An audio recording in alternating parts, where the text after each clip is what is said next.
Shalom, selamat pagi kepada Kak Jonathan. Saya mengucapkan terima kasih untuk kesempatannya hadir di channel ini untuk berbagi kesaksian kepada kita. Saya juga mengucapkan selamat datang kepada teman-teman penonton yang mungkin melihat tayangan ini. Salam kenal kepada Kak Jonathan, dan sebelum kita memulai kesaksian, kita boleh berdoa dulu ya. Saya akan pimpin dalam doa. Mari kita berdoa.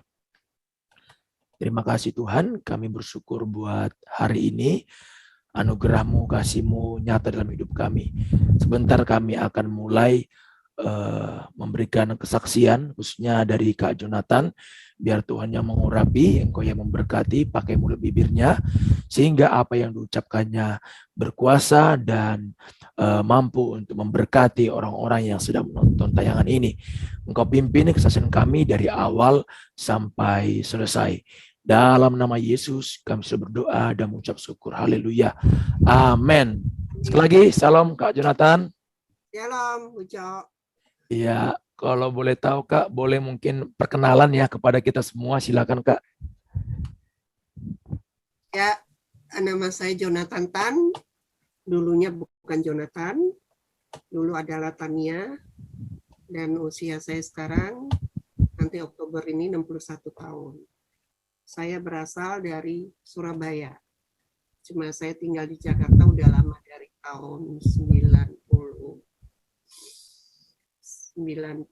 berapa ya? 93, 94. Iya, oke. Ya, tanpa berlama-lama mungkin boleh nih Kak Jonathan ceritakan sedikit sebenarnya masa lalunya dari awal itu seperti apa sih kondisinya, biar kita tahu dulu ceritanya Kak. Silakan. Oke. Saya dari 11 bersaudara. Ya. Saya adalah anak paling kecil. Oke. Dari 5 laki-laki, 5 perempuan. Jadi laki-lakinya termasuk saya adalah 6. Jadi saya anak paling kecil. Dan papa mama saya, mereka beragama Buddha. Ya. Jadi waktu saya lahir, waktu saya kecil, ya kita ngikutin aja ya, namanya orang tua ya kan agamanya. Cuma kebenaran saya sekolahnya itu sekolah Kristen dulu, sekolah Petra. Ya. Saya masih ada di Surabaya.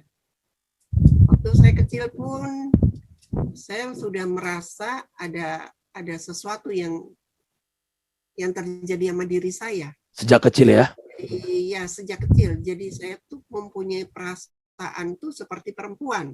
Padahal sebenarnya laki-laki ya? Gampang tersinggung lah, gampang nangis gitu. Dan saya adalah orang yang pendiam. Jadi saya tuh gampang nangis gitu. Orang yang pendiam itu biasanya gampang luka, gampang kepahitan kalau saya bilang ya.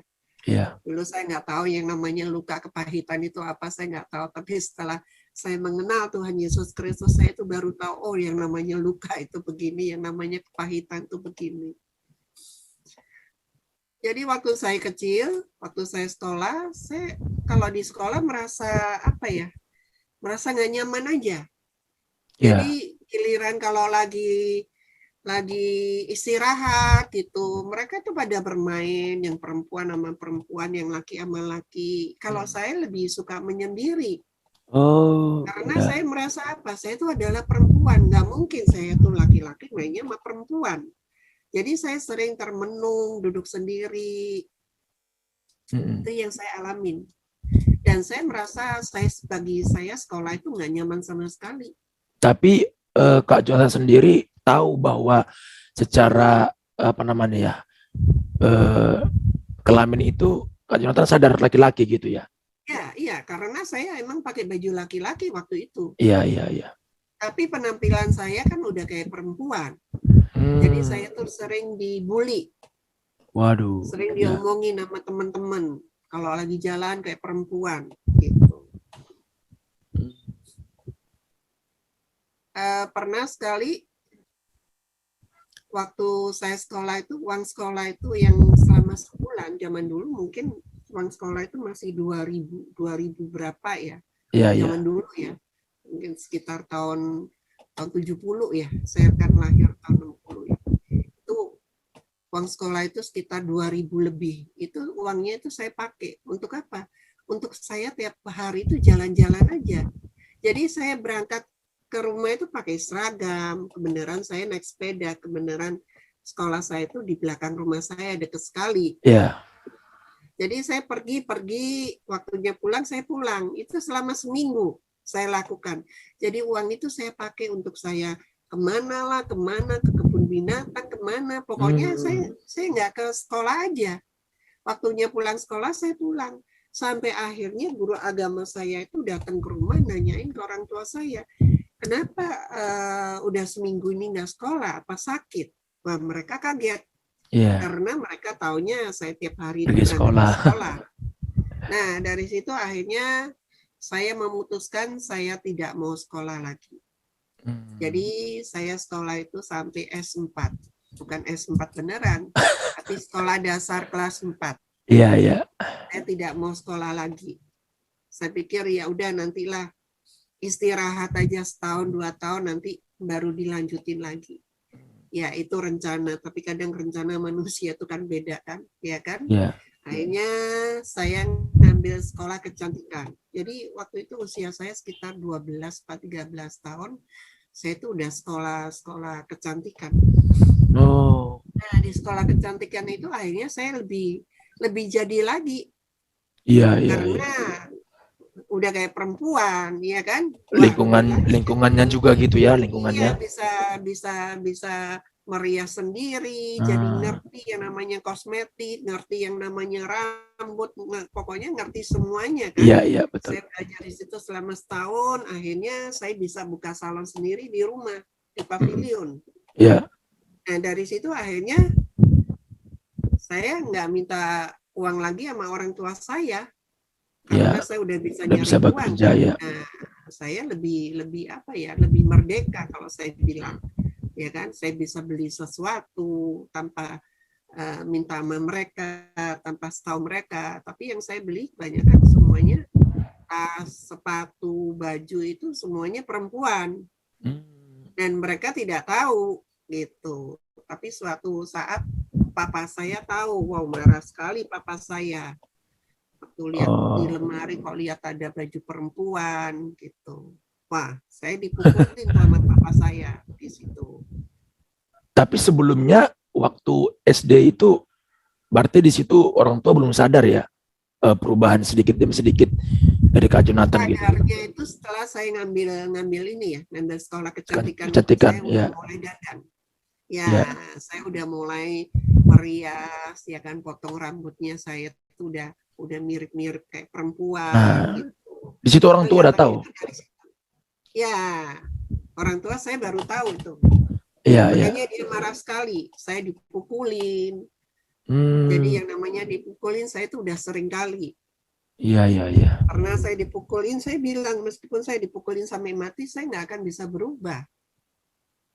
Jadi papa saya berusaha untuk saya itu jadi laki-laki. Jadi saya diajak ke dokter, ya kan, disuntik hormon laki-laki. Kalau minum obat tuh harus depan papa saya, takut obatnya itu saya buang.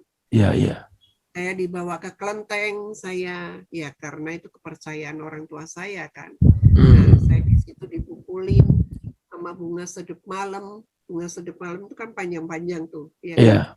Dipukulin ke punggung saya. Katanya saya kemasukan setan. Gitu. Pulang dari situ rambut saya dipotong habis, digundul. Gundul ya. Dipotongnya itu di bawah pohon. Zaman dulu kan begitu kan. Iya. Di bawah pohon di jalanan gitu. Dipotong habis rambut saya sampai saya tidak keluar selama 3-4 bulan. Karena saya malu. Itu adalah ini dari orang tua saya ya, dia pengen merubah saya dengan caranya dia. Iya. Tapi ternyata dengan cara itu nggak bisa, karena setiap anak tuh berbeda sifatnya. Misalkan Uca punya saudara, sifatnya itu pasti beda, nggak akan sama. Yang ke satu, yang kedua, yang ketiga pasti beda-beda. Sedang saya itu orangnya yang lemah lembut. Kalau saya dikerasin, saya semakin keras. Jadi Ya, saya ya. tidak mendapatkan sosok apa ya, sosok kasih yang benar tuh dari orang tua itu saya tidak mendapatkan. Oke. Makanya anak itu perlu sosok apa ya, ada hubungan batin antara anak dan orang tua itu harus ada. Dan orang tua Kalau juga nggak ada, mengerti ya. ya kalau nggak ada Ya. hubungan itu, akhirnya anak itu mencari sendiri, mencari di luar. Oh, Dia akhirnya membenarkan dengan kebenaran diri dirinya sendiri. sendiri. Ya, ya. Apalagi waktu itu saya belum mengenal Tuhan. Ya tahu Tuhan, tapi saya tidak mengenal Tuhan. Yang namanya kebenaran kita nggak tahu. Ya, Yang betul. saya tahu adalah pembenaran aja terus. Kenapa saya begini? Kenapa saya begini? Ya saya begini karena emang udah takdir. Kalau dulu selalu menyalahkan Tuhan. Ya.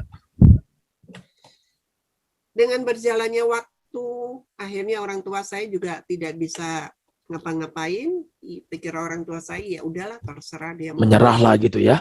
Ya, menyerah. Di usia 18 tahun, akhirnya saya memutuskan untuk saya operasi. Jadi pertama saya operasi payudara dulu. Di umur 18 tahun. 18 tahun. Oke.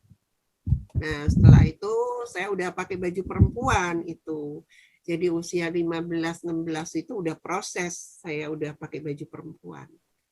Yang namanya segala itu kan proses ya. Semakin prosesnya makin ini semakin jadi. Gitu. Jadi orang tua di situ waktu Kak Jonathan operasi, respon mereka gimana?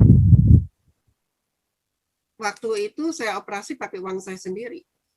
Iya. Ya karena nggak salah papa saya itu udah sakit ya. Iya, iya. Dia kena stroke waktu itu. Jadi dia juga tidak bisa ngapa-ngapain karena saya udah bisa nyari uang sendiri. Tapi di usia 16 tahun, ya, saya sempat berpacaran dengan laki-laki. Oke. Dan dia tidak tahu keadaan diri saya kalau saya adalah laki-laki. Akhirnya dia tahu keadaan diri saya ditinggal sama dia. Dan di situ saya frustasi, saya patah hati, saya bunuh diri. Di umur 18 tahun juga? Enggak, usia 16 tahun itu saya bunuh diri. Usia 16 tahun saya bunuh diri, saya minum bedak doris. Zaman dulu Baygon masih belum terkenal. Iya. Tapi ternyata saya masih hidup. Itu gimana ceritanya itu? Udah sempat minum ya? Ya, saya minum Baygon. Bukan Baygon, bedak doris. Ya. Lalu gimana ceritanya bisa? Sakit, sempat nama saya. Ya. Tapi sembuh kembali gitu. Tertolong ya. Ya. Dari situ akhirnya orang tua saya juga ngelonggarin lah, ya kan? Ya udahlah, terserah anak ini mau ngapain daripada dia mati, ya kan? Daripada dia bunuh diri. Dan usia 18 tahun pun saya udah mulai operasi payudara. Dan usia 21 tahun saya operasi kelamin. Dan saya sudah menjadi perempuan, akte lahir saya yang tadinya laki-laki diganti menjadi perempuan. Udah berubah semua ya? Udah berubah semuanya. Itu usia 21 tahun. Dan usia 24 tahun saya sempat nikah dengan satu laki-laki. Dan dia juga tahu keadaan diri saya, dia bisa menerima saya. Oh, udah tahu latar belakangnya dari Kak Jonathan. Sebelumnya dia tidak tahu, akhirnya saya kasih tahu. Dia bisa terima? Ya, dia bisa terima. Cuma masalahnya saya tidak bisa punya anak aja, itu aja. Ya, betul. Dan saya nikah di catatan sipil, dan saya juga pakai baju pengantin di situ. Mungkin di sini ada foto-fotonya. Oh. Ini waktu saya nikah. Ya, betul. Kelihatan kok. Ya. Itu nikahnya di mana? Nikahnya di Surabaya. Dan itu pasti di gereja ya? Enggak. Kalau zaman dulu masih belum di gereja. Pendeta yang datang ke rumah. Itu pendeta Kristen atau dari Buddha? Kristen ya. Oh. Ya. Cuma saya tidak tahu pendeta itu tahu keadaan diri saya apa enggak, saya nggak tahu. Iya. Masalahnya itu. Karena apa? Saya itu tidak mau orang lain itu tahu identitas diri saya. Saya selalu menutupin. Tapi yang namanya identitas itu kan nggak bisa dibohongin. Iya, betul. Kalau orang tahu masa kecil saya, ya udah pasti tahu. Iya. Tapi kalau bagi mereka yang tidak tahu masa kecil saya, ya mereka tidak tahu. Intinya begitu. Ya. Ternyata pernikahan saya nggak lama, cuma 2 tahun. Itu bukan suami saya yang ninggalin saya, tapi saya yang ninggalin dia. Itu gimana ceritanya, percakapannya gitu kok bisa? Maksudnya? Gimana cara memberitahunya sama suaminya gitu kan? Oh, waktu dia bisa menerima keadaan diri saya. Waktu kakak meninggalkan dia gitu. Oh, itu ada prosesnya. Iya.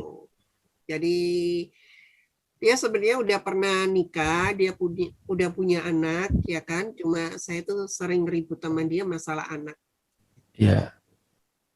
Kita sering ribut lah, ya kan? Dan akhirnya saya selingkuh dengan laki-laki lain yang lebih kaya. Ya karena dulu saya nikah juga pengen nunjukin aja ke keluarga saya gini-gini saya juga bisa nikah. Ya. Karena saya nikah usianya waktu itu masih usia 24 tahun. Ya.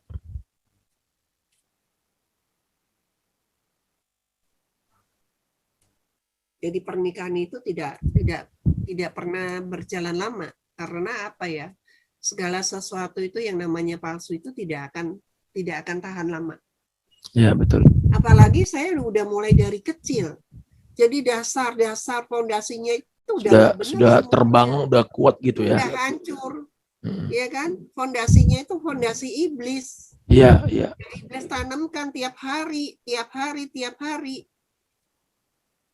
Yang ada apa ya?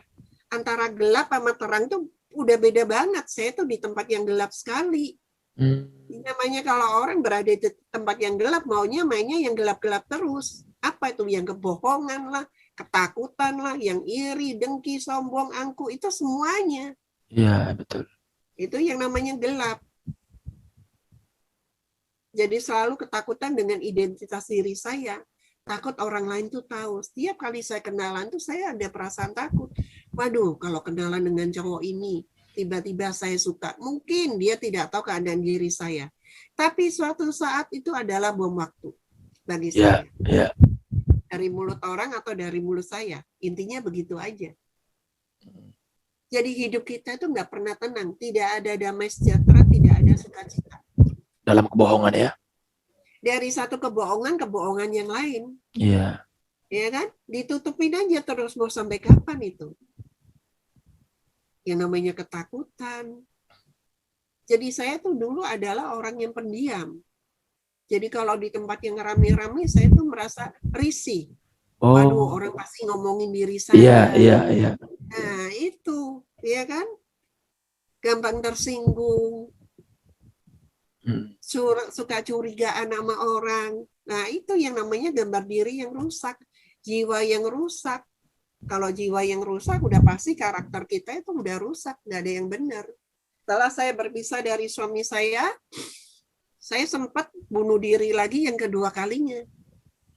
Tapi tadi pernikahan itu berjalan berapa lama? 2 tahun. 2 tahun. Oke, 2 tahun. Ya, saya kan jalan sama selingkuhan saya kan, ya kan.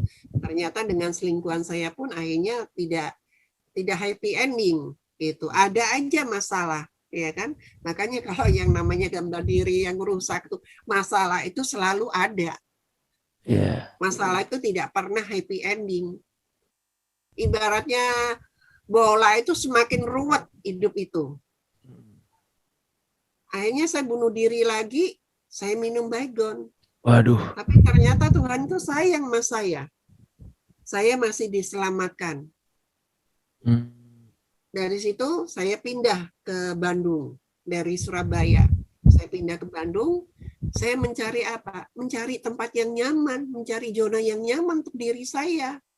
Ya. yang saya merasa nyaman. Karena apa? Kalau orang nggak dirinya yang rusak, dia pasti mencari zona yang nyaman, yang sesuai dengan apa yang dia mau.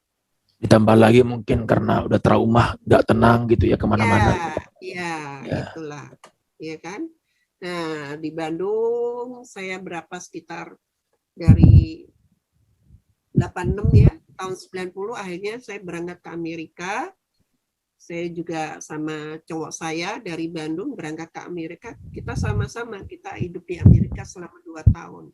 Tadinya saya tidak ada keinginan untuk pulang ke Indonesia. Tadinya mau tinggal di Amerika aja. Tapi kenyataannya berbeda dengan rencana kita. Akhirnya saya pulang ke Indonesia lagi.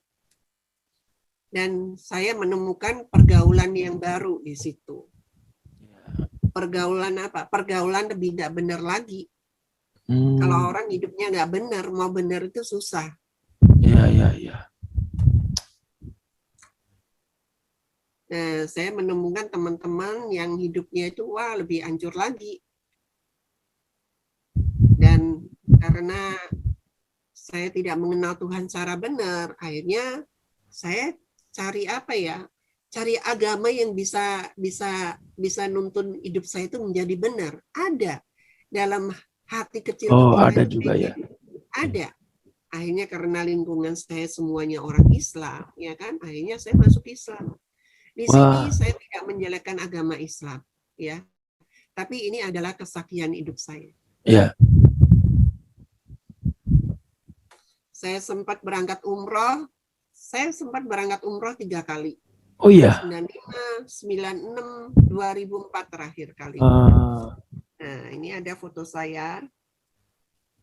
Di sini, nih waktu saya pakai jilbab. Lihat kan? Iya, betul. Ini pada umur berapa ya, Kak ya? Ini waktu itu sekitar tahun 92 ya, 92 93 ya. Jadi sekitar 32 33. Saya kan kelahiran tahun 60 saya. Ya. Jadi sempat berangkat umroh ya. Tidak benar, ya kan? Akhirnya dosa dalam diri saya masuknya lebih dalam lagi. Apa yang tidak pernah saya lakukan semuanya sudah saya lakukan. Ibaratnya bagi saya dosa itu udah paket. Saya dari laki-laki menjadi perempuan. Saya bunuh diri 2 kali. Dari Kristen saya, waktu itu saya udah Kristen, saya berpindah agama kan. Ya. Udah itu saya masuk dalam dunia prostitusi kelas atas dan mereka tidak tahu identitas diri saya. Waduh. Ya. Narkoba, alkoholisme, percaya yang namanya ramalan, percaya yang namanya mendukun. Itu udah saya lakukan semuanya. Jadi bagi saya dosa itu udah satu paket, itu saya ambil. Wah. Jadi memang karena sudah bertahun-tahun hidup dalam kegelapan itulah, Kak ya. Ya. Jadi memang susah gitu ya untuk keterang lagi. Maunya makin gelap gitu ya. Semuanya harus dari diri kita sendiri. Pertobatan nggak bisa dari orang lain yang menyuruh. Harus punya inisiatif sendiri. Ya, betul. Oh iya, saya salah jalan nih. Jadi saya harus bertindak. Banyak orang yang mau bertobat tapi dia tidak mau bertindak. Dia tidak mau diproses. Maunya langsung-langsung aja, nggak ada. Dengan dosa-dosa saya yang udah numpuk itu, Tuhan itu pulihkan apanya dulu, dalamnya dulu dipulihkan. Bukan luarnya, tapi dalamnya, jiwanya yang rusak. Hatinya mungkin jiwanya ya. Satu persatu dipulihkan sama Tuhan. Jadi bagi saya tidak ada yang mustahil bagi Tuhan. Amin. Asal kita mau diproses, asal kita mau dibentuk, asal kita mau meresponin. Dan waktunya itu bukan waktunya kita, tapi waktunya Tuhan. Iya. Nah, selama 7 tahun apa yang saya dapetin? itulah saya punya kerinduan mencari saya tuh. Ada seminar dimanapun saya itu selalu datang. Mungkin waktu itu sekitar 7 tahun, sekitar berapa tahun yang lalu ya, itu lagi ini suicide hitting. Pernah dengar kan? Evangelis suicide hitting itu sering seminar di Jakarta, itu saya sering datang. Jadi kalau yang namanya altar call itu saya selalu maju ke depan. Kenapa? Saya pengen Tuhan itu pulihkan hidup saya. Ya. Dan itu perlu waktu. Ada pendalaman iman dimanapun, saya itu selalu datang. Setiap hari Selasa. Saya tidak mikir jauhnya tuh di mana. Tapi saya selalu hadir. Karena apa? Saya pengen Tuhan itu pulihkan hidup saya. Hidup yang sudah hancur. Tapi ada satu hal, 2010 saya sempat pacaran dengan satu laki-laki. Itu yang membuat saya akhirnya berbalik. Wah. Nah, itulah. Ya kan? Jadi saya juga berterima kasih dengan kedatangan dia ada dalam perjalanan hidup saya. Tapi itu yang akhirnya membuat saya itu berbalik. Kadang Tuhan itu mempunyai apa ya? Tuhan kadang memberikan kita sesuatu kadang yang tidak enak. Tapi itu akhirnya yang membuat kita akhirnya menemukan jati diri kita, menemukan identitas diri kita. Kita. Masalah itu kadang nggak enak. Benar nggak? Betul. Iya kan? Tapi Tuhan punya rencana loh dalam hidup kita. Makanya kalau kita punya masalah, kita jangan bersungut-sungut. Jadi mulai belajar. Saya itu pengen dipulihkan Tuhan, datang ke hamba Tuhan ini, dipulihkan, didoain, di segala macam. Itu adalah kerinduan saya, pengen dipulihkan. Tapi nggak cukup 1-2 tahun. Karena apa ya, dosa itu sudah mendarah daging, kalau saya bilang. Sudah menjadi fondasi yang kuat. Betul. Jadi itu perlu waktu. Makanya harus jiwanya dulu yang dipulihkan, dari dalam dulu yang harus pulih.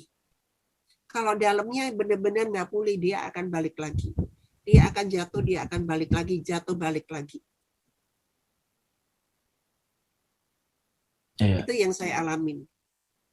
Saya sekolah lagi ada ya, sekolah doa pelangi itu di Tanah Abang, itu bagus banget ya, di Tanah Abang berapa itu. Saya sekolah di situ selama 1 tahun. Jadi selama sekolah di situ saya tuh akhirnya mengerti yang namanya gambar diri, yang namanya gereja itu apa, yang namanya tubuh Kristus itu apa. Akhirnya selama 3 bulan saya itu belajar. Saya sempat masuk Katolik juga. Wah, iya. Tapi saya tuh selalu belajar. Saat saya belajar apa yang tidak menjadi sesuatu apa ya, yang di firman Tuhan, saya selalu tinggalin. Karena apa? Saya mau belajar, saya mau maju. Saya mau belajar, saya mau maju. Ibaratnya kita hidup itu naik tangga. Udah mengerti, naik lagi. Udah mengerti, naik lagi. Nah, Tuhan itu setia. Tuhan itu apa ya? Asal kita taat, setia sama Tuhan, Tuhan itu pasti apa ya? Nuntun jalan hidup kita. Nggak akan enggak. Yang namanya saya juga belajar karunia itu apa, gambar diri yang rusak itu apa. Saya belajar di situ selama setahun, belajar lagi, saya School of Healing di Sentul waktu itu. Akhirnya saya mengerti, wah gambar diri saya itu rusak banget ya. Ternyata Tuhan bukain saya, itu masa kecil saya yang tidak pernah saya ingat. Ternyata waktu saya kecil, saya itu pernah dibully, pernah disodomi. Itu tadinya saya tidak pernah ingat. Saya tidak mau mengingat masa kecil saya. Tapi Tuhan bawa saya kembali lagi ke masa kecil saya. Ternyata Tuhan itu punya rencana dalam hidup saya. Mungkin memberitahu bahwa dulu ternyata kita udah salah gitu ya. Iya, udah salah. Betul. Jadi kesalahan kita itu sama Tuhan itu dibukain satu persatu. Tergantung dari diri kita mau mengejar nggak? Ya kan? Apa yang sudah iblis ambil, ya kan? Harus saya ambil lagi sekarang kasih karunia dari Tuhan itu, ya kan? Itu dengan apa? dengan Matius 6:33, tetap carilah dahulu kerajaan Allah dan kebenarannya. Kita harus mencari. Akhirnya saya jadi jemaatnya di Klo waktu itu, dan akhirnya pun saya juga waktu itu saya udah jadi jemaat, dan waktu itu saya belajar juga di Klo Champion Prayer selama 3 bulan itu kan. Akhirnya saya bisa melayani di situ sebagai pendoa syafaat. Wow, luar biasa. Di tempatnya Pak Gilbert yang di Tamrin Residen. Yeah. Dan itu juga ada prosesnya juga. Nggak langsung tiba-tiba saya bisa pelayanan. Tapi dengan apa? Dengan identitas diri saya yang salah.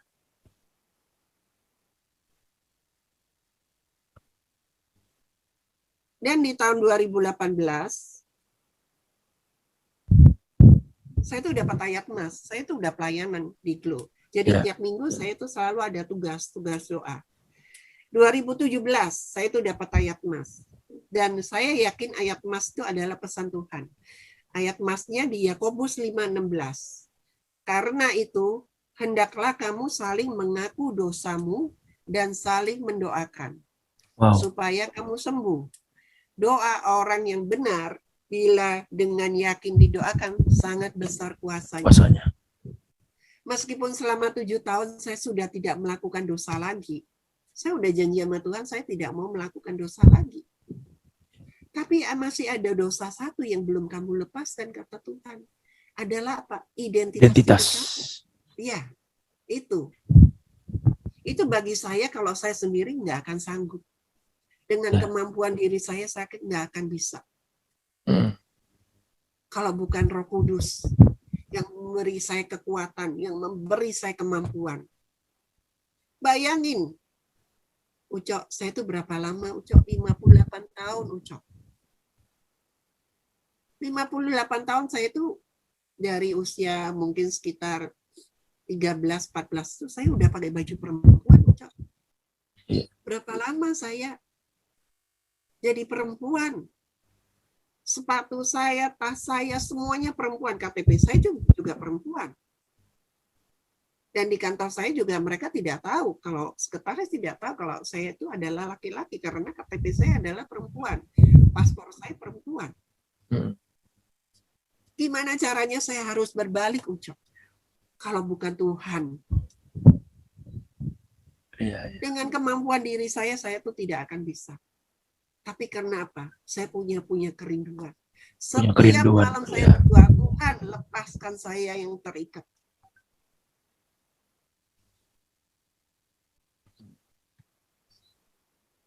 Belenggu yang mengikat diri saya, Tuhan lepaskan. Itu doa saya. Tapi kata Tuhan apa? Ada waktunya. Tunggu waktu saya, bukan waktunya. Ya kan? Kadang manusia tidak pernah bersabar. Tapi kalau waktunya Tuhan itu dahsyat banget. Kadang ada sesuatu hal yang kita tidak mau memberikan sesuatu kepada Tuhan. Masih ada satu hal yang kita tutupin dalam diri kita. Setiap diri kita pasti punya karakter yang tidak baik. Pasti punya. Bukan saya aja, ya kan? Pasti ada sesuatu hal yang kita suka. Yang saya tidak bisa lepas tuh identitas diri saya. Karena apa? Udah 58 tahun. Iya. Apa kata orang nanti? Apa kata dunia kalau orang bilang, ya kan? Kamu udah gila, kamu dari perempuan balik lagi jadi laki. Pasti dibilangin, kamu itu sebenarnya lesbi apa? Lesbi apa homo? Atau apa? Itu kata orang kan, kata dunia. Yeah. Tapi karena apa? Tuhan udah ngelatih saya selama 7 tahun. Ngelatih hati saya sudah hancur. Tuhan pulihkan satu persatu. Kadang saya mikir dengan ayat emas ini, Yakobus 5:16, saya sudah di pendoa syafaat loh. Suka doain orang yang sakit. Di sini bilang apa? Firman ini, karena itu hendaklah kamu saling mengaku dosamu dan saling mendoakan. Saya belum mengaku dosa saya, masalah identitas diri saya. Dosa yang lain saya bisa ngaku. Dosa perzinahan, alkoholisme, Saya bisa mengaku, tapi ini identitas diri saya tidak bisa, Tuhan. Supaya kamu sembuh. Tuhan kan bilang, kalau kamu mau sembuh, ya kan? Kamu harus mengaku dosamu. Di sini, di ayat ini, doa orang yang benar. Saya merasa saya belum menjadi orang yang benar. Meskipun saya kadang mikir, udah 7 tahun Tuhan saya tidak melakukan dosa. Tapi Tuhan bilang, kamu belum menjadi orang yang benar. Doa orang yang benar bila dengan yakin didoakan sangat besar kuasanya. Amin, amin. Nah, di tahun 2018 saya dapat ayat emas lagi. Di Yakobus juga, Yakobus 2:17. Demikian juga halnya dengan iman. Jika iman itu tidak disertai perbuatan, maka iman itu pada hakikatnya adalah mati. Wah, firman ini benar-benar nih. Ya. Kadang kita kan susah kan, kita udah di tempat zona yang nyaman kan, ya kan? Dosa emang tidak kelihatan kan, tapi manusia itu kan sudah melihat diri saya, tadinya saya itu siapa, tadinya saya perempuan, gimana saya harus berbalik sekarang, saya tidak punya baju laki-laki. Di Yohanes 14 ayat 6, kata Yesus padanya, akulah jalan dan kebenaran dan hidup. Tidak ada seorang pun yang datang kepada Bapa kalau tidak melalui aku. Ya. Wah, tentang kebenaran. Jadi Tuhan itu apa ya? Perlahan gitu ya. Selalu ngomong tentang kebenaran. Ya. Dan akhirnya waktu itu 2018 saya masih ingat Januari, waktu itu saya datengin salah satu seminar yang dipimpin oleh pendeta Timothy Parengkuan yang sekarang menjadi bapak rohani saya. Saya datang ke seminarnya dia tentang DNA. Wah, saya pengen tahu nih DNA. Yeah. Dan kalau orang kecelakaan apa aja, misalkan pesawat yang diperiksa apanya, DNA-nya kan? Ya enggak? Yeah. Ketawanya DNA-nya, ya kan? Saya pengen tahu nih tentang DNA nih. Wah, saya datang ke seminar itu kan. Seminar itu sebulan tuh nggak salah 2 minggu sekali. Saya datang ke seminar itu, saya sempat foto dengan Pak Timothy waktu itu. Tapi paginya hati saya, Roh Kudus tuh ingetin saya harus telepon. Saya harus telepon Pak Timothy. Saya waktu itu belum tahu nomor teleponnya. Saya messenger, saya nanya, Pak, boleh tahu nomor HP-nya? Boleh saya telepon? Dia bilang boleh, dia kasih tahu nomor HP-nya. Saya telepon, dia masih manggil saya Ibu waktu itu. Iya. Ya Ibu, ada yang bisa saya bantu. Saya cerita tentang keadaan diri saya. Tidak ada satu hal pun yang saya tutupi. Yeah. Wow, di situ dia kaget sekali. Setelah dia dengar cerita saya, karena orang juga tidak tahu identitas diri saya.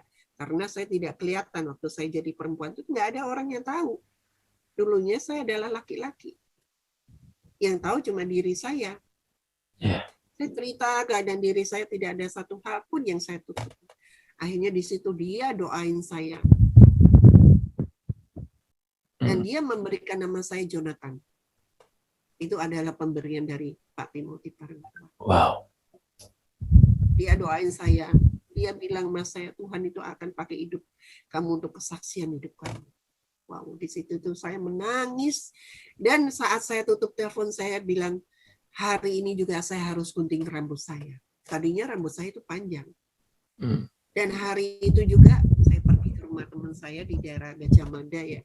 Rumahnya jalan Kemurnian, masuk gang, mobil bisa masuk, itu adalah salon, ya kan? Saya ke situ, saya mau gunting rambut. Selama perjalanan saya di mobil, saya itu menangis. Yeah. Saya menangis, saya memuji Tuhan, saya menangis, saya memuji Tuhan. Sampai di depan rumahnya mobil saya tidak bisa parkir. Karena saat kita ya, benar-benar mau bertobat, ya kan, iblis itu tidak akan suka. Iblis tidak akan suka. Yeah. Mobil saya tidak bisa parkir di depan rumah. Akhirnya saya keluar dari gang itu, saya taruh di jalanan. Saya nggak boleh parkir di depan jalanan, di Jalan Gajah Mada, takut mobil saya diangkut. Tiba-tiba hujan deras banget. Saya bingung. Ini gimana nih saya mau gunting rambut, saya nggak tahu mobil saya parkir di mana. Sampai saya putarin 2 kali jalan itu. Saya lihat ternyata masih ada mobil. Tapi saya tidak mau. Hari ini saya harus gunting rambut saya. Nggak bisa nunggu besok. Akhirnya saya nggak kekurangan akal. Saya taruh mobil saya di salah satu di apartemen. Hujan-hujan saya naik taksi. Dekat sih jaraknya, cuma tinggal berapa kira-kira kilo kali, ya kan? Saya naik taksi, saya bayar, saya ke rumah teman saya tunjukin foto, saya bilang tolong guntingin rambut saya model begini. Waktu itu modelnya masih agak panjang, model Korea, model cowok, model Korea. Ini ada fotonya di sini, ini waktu saya didoain sama Pak Gilbert.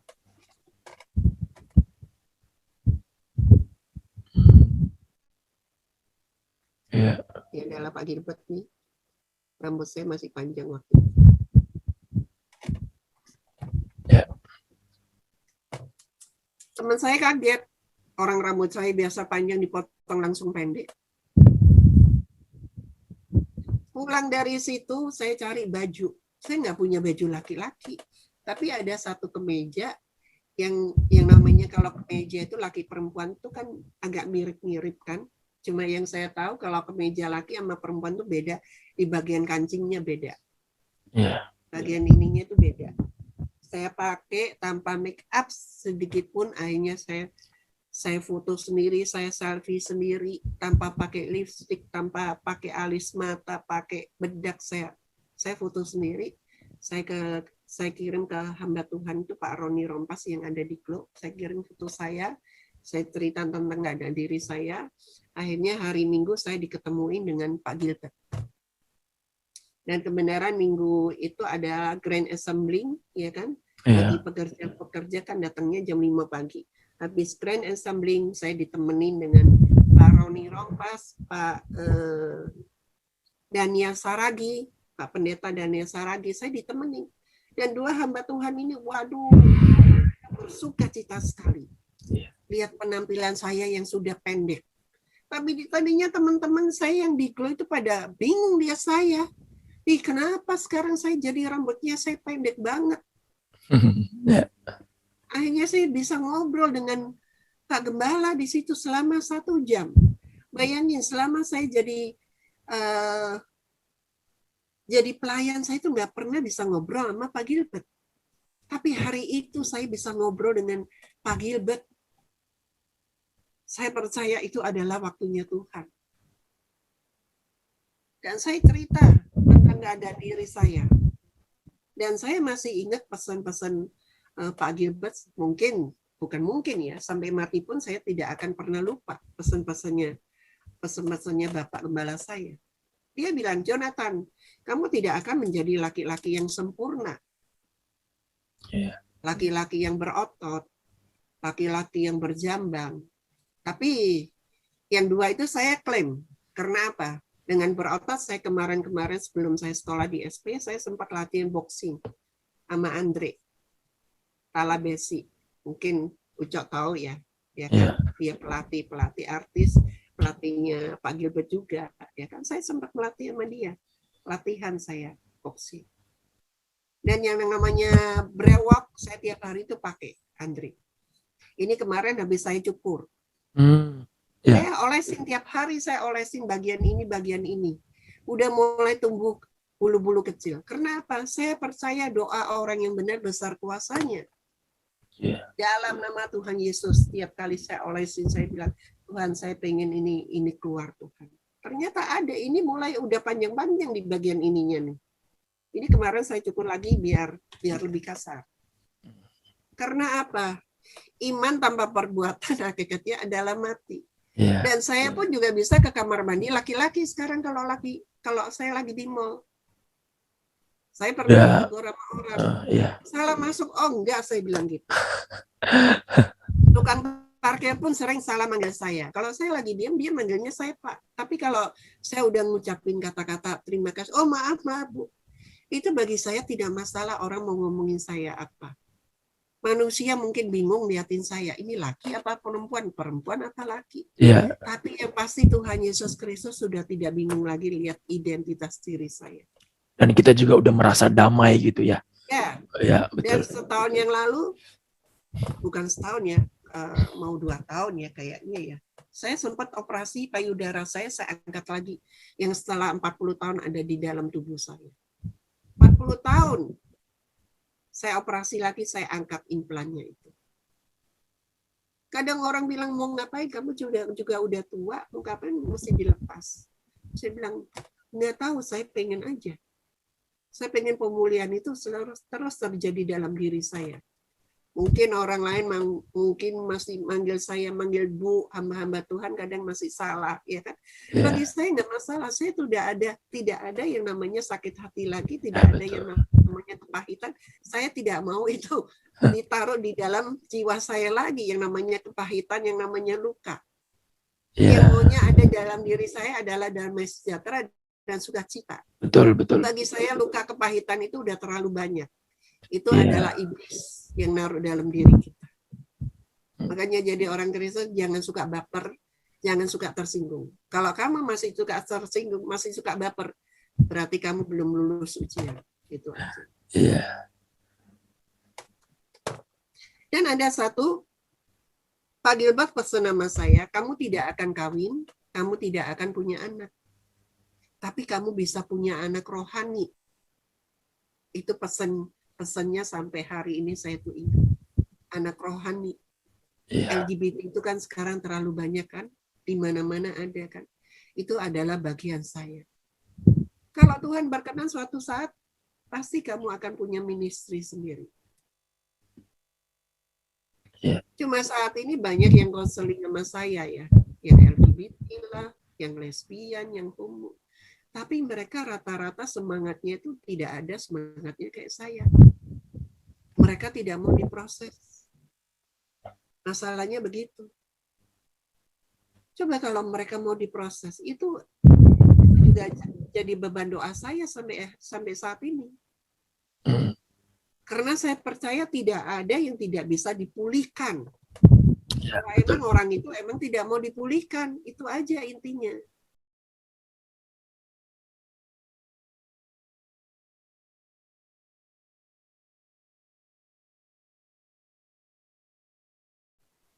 Tapi yang memulihkan itu hanya Tuhan Yesus Kristus. Tidak ada Tuhan-Tuhan yang lain loh. Pesan saya itu. Hanya Tuhan Yesus Kristus yang bisa memulihkan, yang bisa menyembuhkan, yang bisa menyelamatkan hidup kamu.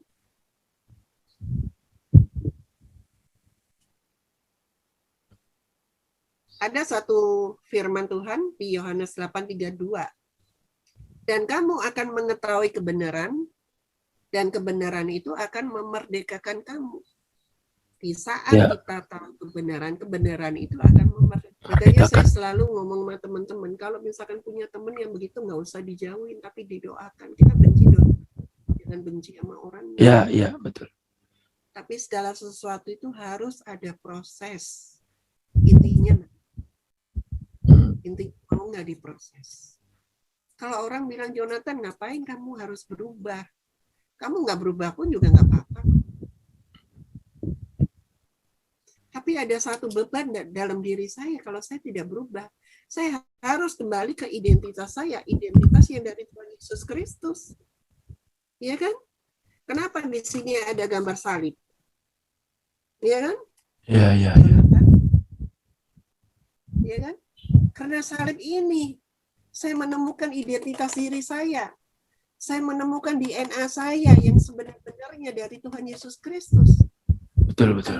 Karena salib, karena Tuhan, ya kan? Kita semua adalah orang yang berdosa. Tuhan datang ke dunia apa? Tuhan mengangkat kita, mau nggak kita diangkat sama Tuhan, ya kan? Sudah rela loh. Tapi kita mau nggak melakukan bagian kita? Kalau kita tidak mau melakukan bagian kita, gimana Tuhan akan melakukan bagiannya? Harus ada yang namanya kerjasama, harus ada yang namanya sepakat, selaras. Contoh begini, kalau kita kerja sama orang, pasti ada jam-jamnya kan? Kamu harus masuknya jam sekian, pulangnya jam sekian. Kamu harus ngikutin perintah-perintahnya dia. Ya. Nah, kita ngikutin nggak perintahnya Tuhan Yesus Kristus? Kita ngikutin nggak firman-Nya? Apa yang Tuhan bicarakan? Ya kan, pesan Tuhan itu apa? Cuma itu aja intinya. Firman-Nya Tuhan itu ya dan amin. Janjinya Tuhan itu ya dan amin.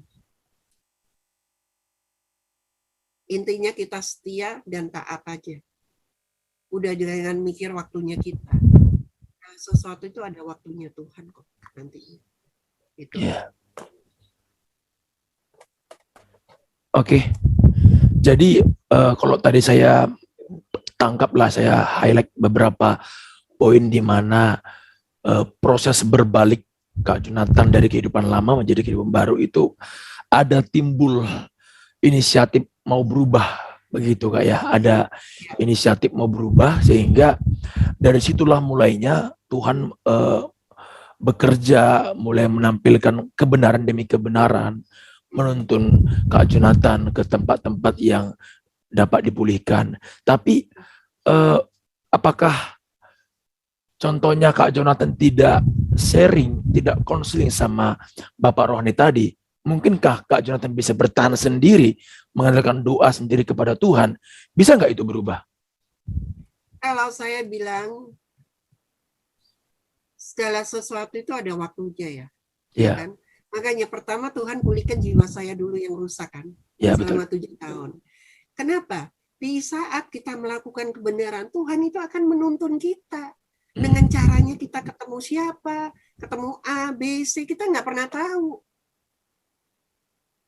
Ya. Jadi ibaratnya saya ketemu dengan Pak Timi itu, akhirnya gunung itu meledak. Jadi udah waktunya dia mau meledak, tinggal 1 orang aja nih, ya kan? Yang mencetuskan, ya kan? Dengan seminarnya dia tentang DNA, wow, di situ saya langsung. Nah, itu emang udah waktunya Tuhan. Ya. Selama 7 tahun. 7 tahun tuh lama banget loh. Ya. Masalah itu banyak sekali yang saya alami, itu banyak sekali. Tapi selama 7 tahun saya itu selalu setia, saya selalu taat. Harus punya kerinduan dalam diri kita sendiri, pengen dipulihkan Tuhan. Kalau tidak punya kerinduan yang dalam, nggak bisa. Harus punya cinta mula-mula pada Tuhan itu gimana? Kita percaya kuasa Tuhan itu dahsyat.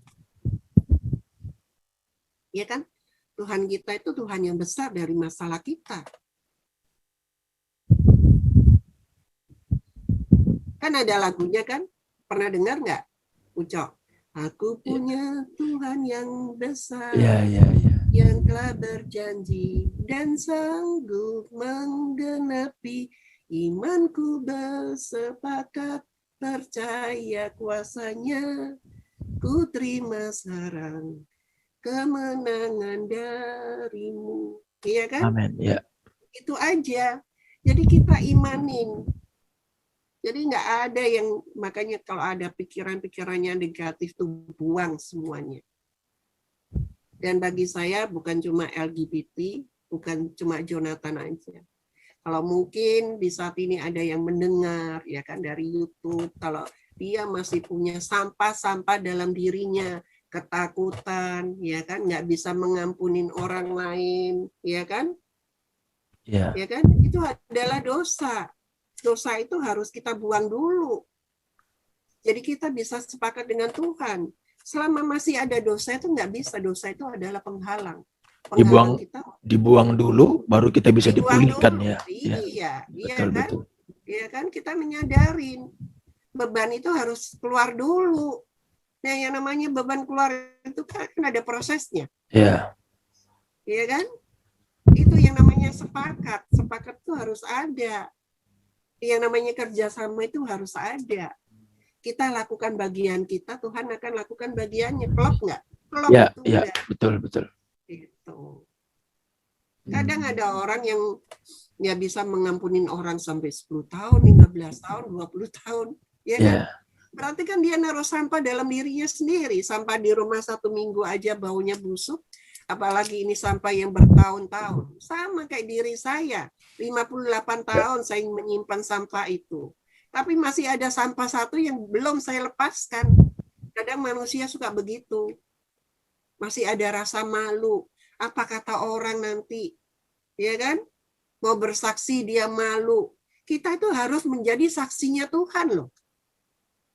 Biar nama Tuhan itu dimuliakan. Kalau kita malu bersaksi gimana? Kalau saya tidak ada satu hal pun yang saya tutupi, saya buka semuanya. Orang mau ngomongin saya terserah, itu mulut-mulutnya dia. Ya. Tapi memang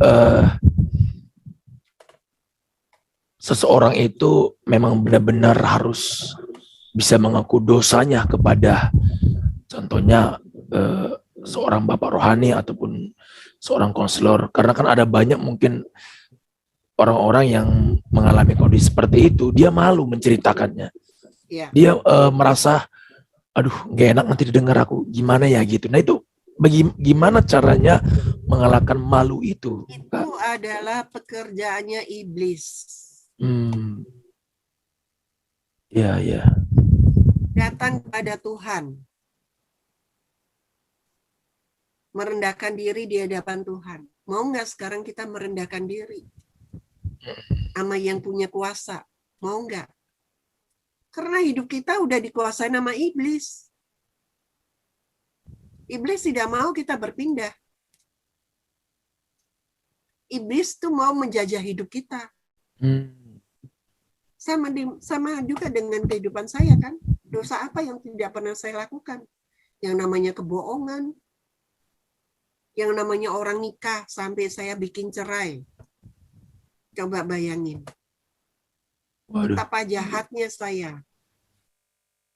Saya bisa pacaran dengan kakak sama adiknya.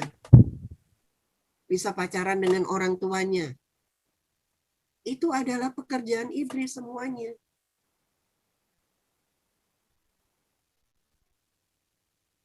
Jadi kesempatan itu tidak akan datang kedua kali.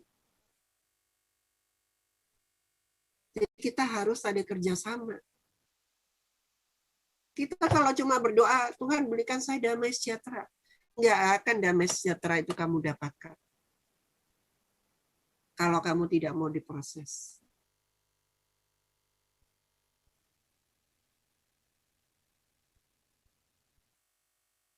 Ya, jadi karakter kita itu harus sesuai dengan Tuhan. Iya, iya betul. Jadi apa namanya ya? Kapan Kak Jonathan memang benar-benar merasa atau percaya sudah dipulihkan secara total? Itu pada waktu kapan titiknya? Benar-benar yakin udah saya melepaskan identitas diri saya. Iya, iya. Jadi itu waktu didoakan itu ya. Yang kita tutupin, ya. Dan saat ini iblis itu masih intimidasi saya dengan masa lalu saya. Mengingatkan ya masa lalu ya. Dia tidak akan pernah diam, ya kan? Dengan apa? Dengan mimpi-mimpi, ya kan? Dengan tunjukin masa lalu saya, gitu. Benar sekali ya. Dia akan selalu merebut, tapi ya udah. Makanya kita itu harus berjuang. Segala sesuatu dimulain roh, diakhirin dengan roh. Amin, Jadi hidup itu harus perjuangan. Ya. Jadi kalau kita sebagai posisinya orang normal, kita mau menuntun kondisi yang seperti Kak Jonathan itu, gimana Kak ya? Karena kan contohnya saya sendiri juga ada rasa takut gitu. Terlalu dekat salah ya kan, nanti saya jauhi juga salah gitu. Jadi apa sih sebenarnya sikap yang harus saya lakukan kepada orang tersebut untuk mereka kebanyakan mencari teman itu yang sama-sama kayak mereka. Mereka merasa nyaman. Ya. Tapi untuk dia mencari teman untuk hubungan, pasti dia nyarinya yang lain, bukan sesama mereka. Ya kan? Dia masih nyarinya yang normal. Ya. Gitu. Ya kalau kita udah tahu kondisi itu, kita doain aja mereka. Yang penting jangan kita yang kebawa. Kita yang keseret mereka, kita harus bisa bawa mereka. Dengan apa?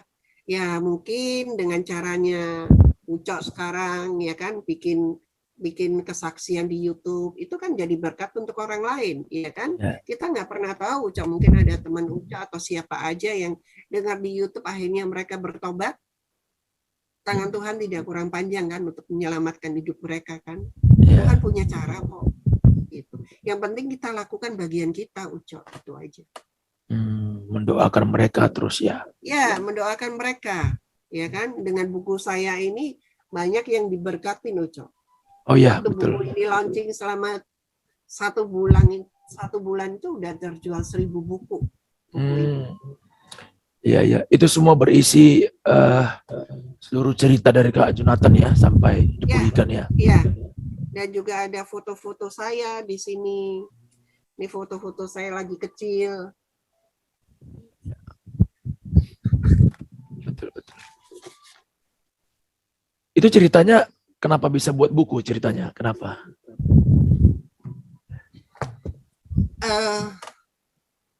Saya pernah bilang sama Tuhan, kalau suatu saat kalau saya bisa berubah, ya kan, saya pengen bikin buku. Biar buku ini bisa menjadi berkat untuk orang lain. Dan saat ini saya juga lagi lanjutin untuk buku yang kedua. Ya. Buku yang kedua nantinya. Dan di buku ini bagusnya ada kata sambutan dari Pak Gilbert, reborn, kelahiran kembali, adalah kewajiban setiap orang percaya.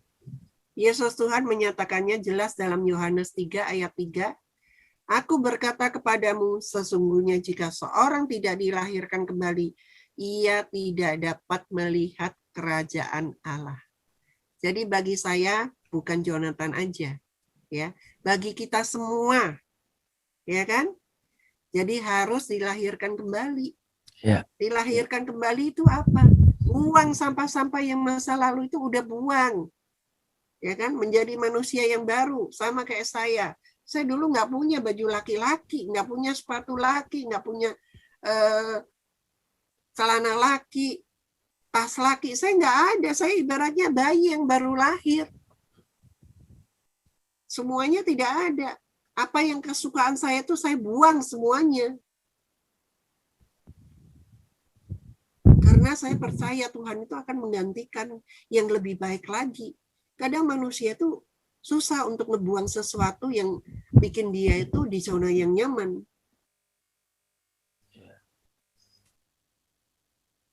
Oke. Jelas bagi kita bahwa sekedar beragama dan pergi ke gereja ternyata belum cukup. Setiap kita harus benar-benar mengalami pengalaman dilahirkan kembali, di mana manusia lama kita mati bersama Kristus, lalu memiliki hidup yang baru dalam kasih dan anugerah Tuhan Yesus. Wow, luar biasa. Kalau bisa saya simpulkan poin-poinnya dari cerita awalnya Kak Jonathan dilahirkan sebagai laki-laki, terus umur 18 memutuskan sebagai seorang perempuan, menikah dengan laki-laki, dan juga sudah mulai umur 30-an mulai diproses Tuhan karena memiliki kesadaran untuk berubah gitu Kak ya, dan sampai Tuhan tuntun. Saya itu dari 2011 ya, itu mulai diproses Tuhan. 2011, oke. 2011 itulah mulai timbul pengen berubah ya, mau berubah, dan tahun 2018 baru total. Iya.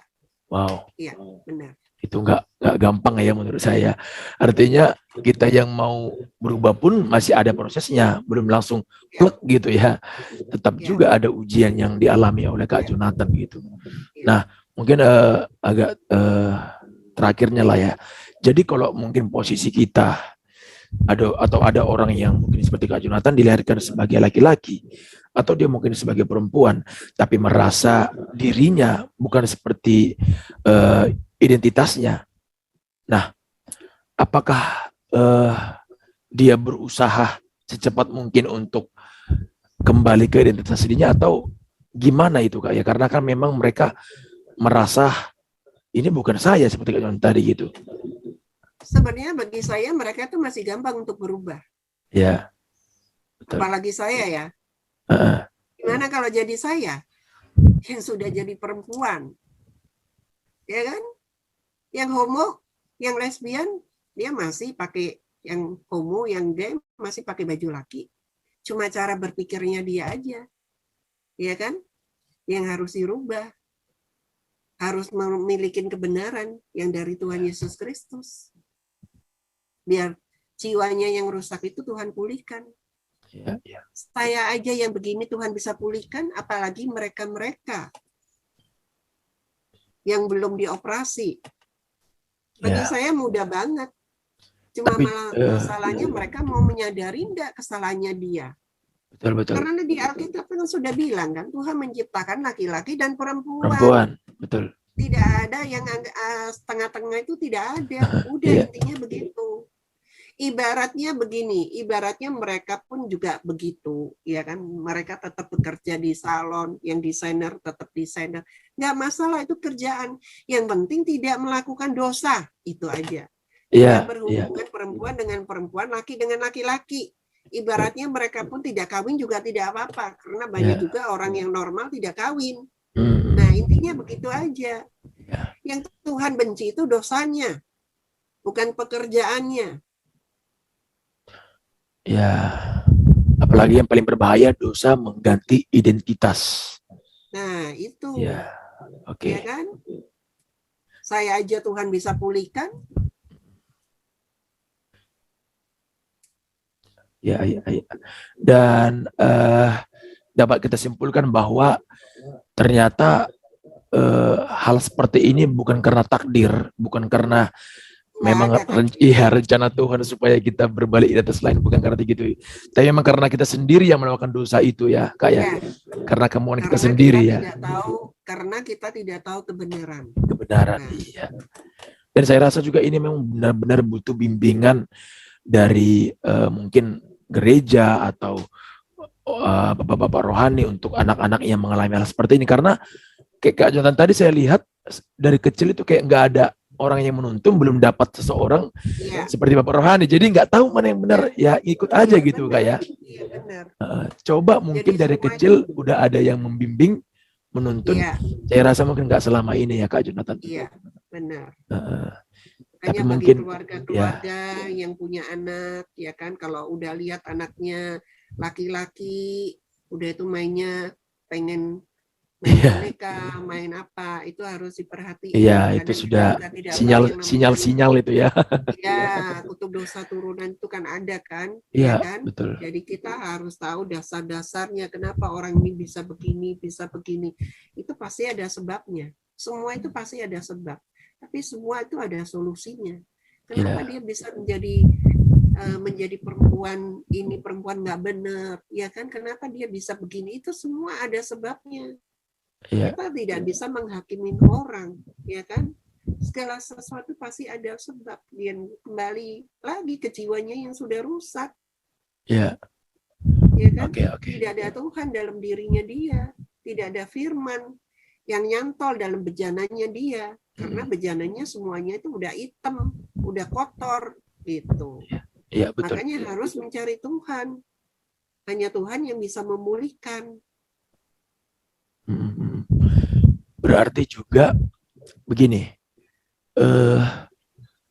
sebenarnya memiliki kebiasaan berlawanan dengan identitas asli itu sebenarnya dari gen atau pola hidup yang kebiasaannya yang berlawanan jenis dengan yang aslinya. Apakah memang itu memang dari gen Kak Jonathan, ada unsur-unsur gen wanita, atau memang karena kebiasaan sehari-hari? Itu yang mana? Tapi kebanyakan laki dan perempuan itu pasti punya gen ya. Namanya gen laki, gen perempuan tuh ada. Cuma kadarnya itu lebih banyak yang mana. Oh gitu kan? Iya, ya kan? betul. Tapi kalau emang lahirnya dia laki-laki punya burung, ya udah pasti laki. Iya. Udah intinya begitu aja. Dari kelaminnya ya, kelaminnya. Dari kelaminnya, kalau saya bilang gitu. Kalau kelaminnya memang laki-laki, ya udah nggak ada cerita, dia seorang laki-laki, dan kebiasaannya, lingkungannya pun harus bisa dicondongkan seperti laki-laki ya, biar nggak terpengaruh gitu. Ya, kalau sekarang ini kan banyak kan karena lingkungan kan, ya kan, ya, karena betul. LGBT itu udah kayak virus, ya kan, suka ikut-ikutan, akhirnya jadilah, ya kan. Karena orang kalau pergaulan yang buruk kan merusakkan kebiasaan yang baik. Ya, betul. Nah, itu kan. Jadi kita juga kalau udah tahu gitu, kita juga bisa memilah-milah, ya kan? Antisipasi. Wah, ini kayaknya nggak cocok nih sama saya nih. Nah, kita harus juga mawas diri, kita harus pintar sekarang. Gitu. Karena begini Kak, ada orang yang membela dirinya yang nggak mau bertobat, udah tahu dia laki-laki, ya, tapi dia mau ke perempuan. Karena begini alasannya, Tuhan udah, ini pasti pekerjaan Tuhan. Saya juga nggak mau seperti ini. Ya udah, saya berserah aja. Jadi alasannya seperti itu, Kak. Ya, karena dia tidak mengenal Tuhan secara benar. Ya, betul. Kalau saya bilang, dia tidak mengenal Tuhan secara benar. Dia tidak mengenal firman secara benar. Ya. Kalau dia mengenal firman, dia pasti akan berbalik. Kalau hidupnya dia itu udah benar, pasti firman itu akan ngingetin dia terus. Nggak mungkin enggak. Kan ada Roh Kudus dalam diri kita. Pasti mengingatkan hal-hal yang baik. Asal dia mau merendahkan diri. Tapi kalau orang yang keras, ya kan, wah itu perlu waktu.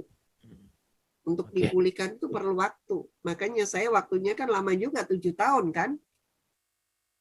Ya, betul. Wow. Ya, jadi tips dari Kak Jonathan terakhir. Apa yang harus, rutinitas apa yang bisa kita lakukan untuk perlahan-lahan pindah dari kebiasaan atau kesukaan kita dari identitas kita yang lain gitu. Karena contohnya ada orang yang mau keluar, cuman mungkin dia bertanya, jadi hari-harinya mau berubah gitu. Apa sih kira-kira tips dari Kak Jonathan supaya dia bisa Tuhan pulihkan gitu? Keluar dari lingkungannya, dari teman-temannya itu. Oke. Dia harus keluar. Keluar dari lingkungan. Dan dia harus menyadari itu adalah dosa. Ya, menyadari itu dosa. Kalau dia tidak menyadari, dia tidak akan mau keluar dari lingkungannya karena dia merasa nyaman. Harus punya kerinduan, benar-benar pengen dipulihkan. Iya. Itu harus benar-benar keluar dari lingkungannya, teman-temannya dia. Ya. Apakah perlu mencari mentor? Lingkungan yang baru. Ya. Cari lingkungan yang baru, ya kan? Cari lingkungan yang ya ikut komsel lah. Ya, betul. Belajar lah, ya kan? Nah, saya bilang harus begitu. Kan tadi Uco kan juga bilang kan, ya kan? Meskipun di SP pun juga masih banyak yang begitu, ya kan? Ya. Tapi saya percaya mereka juga lagi diproses Tuhan sih. Ya. Ya kan? Mereka mau belajar gitu. Apakah dia perlu mentor, Kak? Mentor perlu kalau saya bilang yang bisa menuntun dia. Oke. Ya, perlu. Sangat memerlukan sekali ya. Ya, perlu sekali. Makanya selama ini kan banyak yang konseling sama saya kan. Oh iya. Tapi kalau saya lihat mereka kayaknya setengah hati. Tidak benar-benar punya kerinduan pengen dipulihkan. Ya mungkin karena sudah lama menumpuk gitu. Tapi karena dia tidak mau pikul salib. Tapi mereka seharusnya sudah bisa melihat contoh Kak Jonathan yang udah saya rasa udah lama sekali, tapi masih ada pengharapan, masih ada pertolongan Tuhan gitu. Ya itulah, ya kan, pertolongan itu hanya dari Tuhan Yesus Kristus. Ya. Yang bisa menolong kita, yang bisa memulihkan hanya Tuhan Yesus Kristus. Terus sekali. Oke, dan ini berlaku juga bagi seseorang yang beridentitas perempuan tapi dia mau ke laki-laki. Ini berlaku juga sama ya prosesnya ya. Iya. Namanya LGBT itu udah satu paket kan, lesbian, gay, bisex, transgender. Oke. Saya rasa mungkin sampai di sini untuk kesaksiannya sangat luar biasa. terakhir mungkin apa kira-kira pesan Kak Jonathan bagi orang-orang yang sedang mengalami LGBT, transgender, dan sebagainya. Silakan Kak, penutup. Ya. Pesan saya, buanglah sampah-sampah yang ada dalam bejana kita. Ya, sampah itu apa? Ketakutan, masa lalu, iri, dengki, ya kan? Itu sampah-sampah, dendam yang tidak bisa mengampuni orang lain. Sampah-sampah itu adalah pekerjaan iblis. Kalau kamu bisa membuang sampah-sampah itu, Tuhan itu ada dalam diri kamu. Dan Tuhan itu akan bekerja dalam kehidupan kamu. Dan Tuhan akan pulihkan hidup kamu. Tuhan akan selamatkan hidup kamu. Dan engkau akan kembali ke identitas kamu yang dari Tuhan Yesus Kristus. Dan kamu harus menjadi saksinya Tuhan. Amin. Biar nama Tuhan makin dimuliakan. Haleluya. Haleluya. Wow, luar biasa. Terima kasih banyak. Saya kira pesannya cukup bisa menyadarkan kita semua.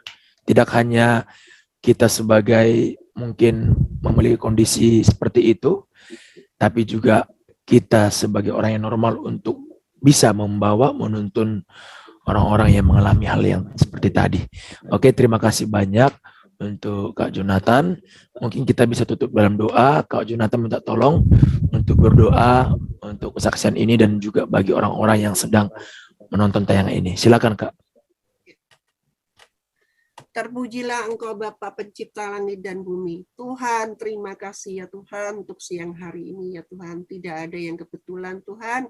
Hari ini kami bisa sharing, bisa kesaksian ya Tuhan. Itu karena rencanamu ya Tuhan dalam kehidupan kami begitu dahsyat ya Tuhan. Kami juga mau berdoa ya Tuhan untuk teman-teman kami yang mendengarkan di YouTube ya Tuhan. Kiranya Kau jamah ya Tuhan, Kau pulihkan hatinya yang sudah rusak ya Tuhan, jiwanya yang sudah rusak ya Tuhan. Tuhan pulihkan, Tuhan pulihkan, Tuhan pulihkan. Kami percaya ya Tuhan, hanya Engkaulah harapan kami ya Tuhan. Dan kami percaya ya Tuhan, janji-Mu ya dan amin ya Tuhan. Ya Tuhan, terima kasih ya Tuhan, kami serahkan semuanya ini ke dalam tangan-Mu ya Tuhan. Biarlah kiranya kehendak-Mu yang terjadi dalam hidup kami ya Tuhan. Terima kasih ya Tuhan, haleluya, amin. Amin. Oke, terima kasih banyak sekali lagi Pak Jonathan. Terima kasih juga buat teman-teman yang sudah menonton tayangan ini. Tuhan Yesus memberkati kita semuanya dan tetap semangat, tetap dalam kondisi pengenalan akan Tuhan dan berjalan bersama dengan Tuhan. Saya Jok Sinaga, mohon pamit undur diri. Sampai jumpa di video kesaksian berikutnya. Tuhan Yesus memberkati kita. Shalom. Shalom. Tuhan berkati.